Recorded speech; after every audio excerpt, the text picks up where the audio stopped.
In Final Fantasy's 35-year history, there have been only 2 titles released under a mature ESRB rating: Final Fantasy Type 0 and Stranger of Paradise. As a series, Final Fantasy has typically carried with it mature themes without needing to cross over from a teen rating into mature. What determines a game crossing over varies greatly depending on what exactly the content is and the severity of said content or subject matter. The use of drug or alcohol references, varying degrees of violence, suggestive themes, and language are among the many categories you'll see under an ESRB rating, both teen and mature.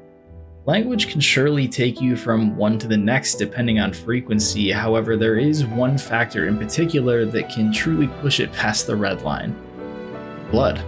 Blood in Final Fantasy has an interesting history. Its inclusion has been ever-changing as the franchise split and grew in many different tones and directions.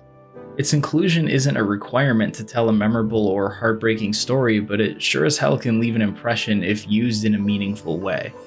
When the team making Final Fantasy was split into many, the tone and art directions went down very different roads. Yasumi Matsuno and his team had taken Final Fantasy Tactics and Final Fantasy XII and set them in worlds based more in realistic feeling environments, while Katase's team took their stories to otherworldly locations.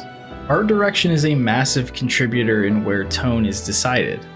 Final Fantasy's level of violence isn't exactly known for its brutality. In the more otherworldly art styles, striking an enemy and not drawing blood doesn't feel far-fetched. It operates on an assumed level of damage and isn't often visually represented. The more grounded in reality an art style is, the higher chance a lack of visual damage could have an effect on your perception of the game's world. Especially in a time when AAA games at the highest level seemingly have immersive expectations attached to them. No matter how fantasy a game is, there is still a believability that needs to be accounted for in the areas of the world that relate closest to our own. Usually in character relationships and macro versions of things that happen in your regular, boring, non-Final Fantasy life. Square Enix is accounting for many different types of Final Fantasy styles and tones through both 7 Remake and 14. However, a shift is happening in what they are starting to include in the way of violence and blood. Final Fantasy VII Remake launched with a teen rating.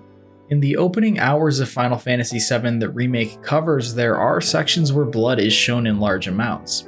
However, in Remake it is instead swapped for a different substance left by Jenova. Its absence doesn't drastically change the scene. It's possible that 20 plus years later, showing all of this blood in a realistic manner versus what was possible in 1997 could have run the risk of a higher ESRB rating. Blood missing in its entirety in 7 Remake is interesting, considering the launch of the Yuffie expansion, Episode Intermission. Blood is brought back into the mix during a very emotional moment between Yuffie and Sonon.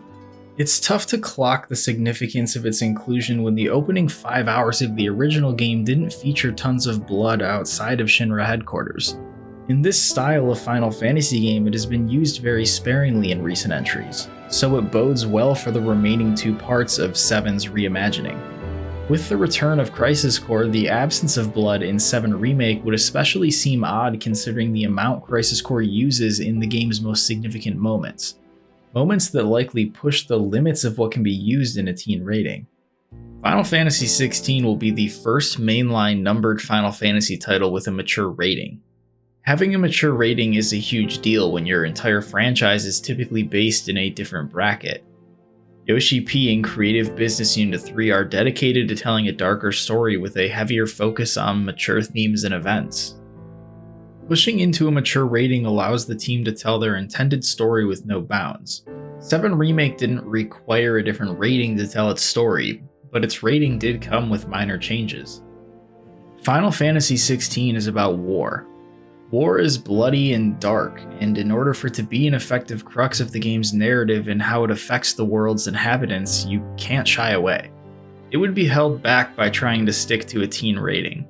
Yoshi-p described the game's mature rating as a means to tell a story with difficult adult themes. He has voiced concerns in many interviews of the game's various marketing tours about what an age rating can do to storytelling. As the years go on, they've become much more restrictive. Yoshi-p reiterated, "You find yourself changing things that you wanted to do in the game based on that rating. You wanted to show something, but because of this certain rating that you need to go to, you need to move the camera away. And that ends up making the entire experience feel a little bit cheaper. Final Fantasy XVI is going to be a very different game than what newer fans of the franchise are used to. When bringing up the series to those that haven't dove in, the characters they tend to recognize by name are Cloud, Sephiroth, and many of the other members of the Final Fantasy VII cast. Most of what came after it were characters created by Nomura. Nomura's character art is very much ingrained in Final Fantasy's identity to a large part of the game's fanbase and those window shopping. Final Fantasy XVI's characters are designed by Kazuya Takahashi, who has had a history in the franchise beginning with its 9th entry, but more prominently had been hard at work on 14. While Final Fantasy in recent years has been no stranger to high-intensity battle systems and boss encounters, it hasn't been seen like this before. With every trailer released, it becomes more apparent that this is a deeply layered story where they intend to put some of its characters through hell. Following the game's protagonist Clive through his teens, 20s, and 30s is where its adult themes will lie. Those familiar with 14 will be no stranger to war, but even at 14's darkest, we haven't seen what war can look like at the same severity of what 16 has shown and promises to deliver. Taking risks is what Final Fantasy is all about. While there are always arguments from those wanting Final Fantasy to be the same thing it was in some of its earliest forms, the series has done everything but play it safe. It's the necessary structure that keeps these games alive. Taking a much darker approach on the heels of some of the franchise's most commercially successful entries is exactly what is needed to try and move not only the RPG genre forward, but Final Fantasy games forward in tandem. Yoshi-p and team are playing an integral role in shaping the future of the series. The success of a darker and bloodier experience will have Square Enix questioning where else it's viable. Who knows? It might just bleed into Final Fantasy VII's final part, if you know what I mean.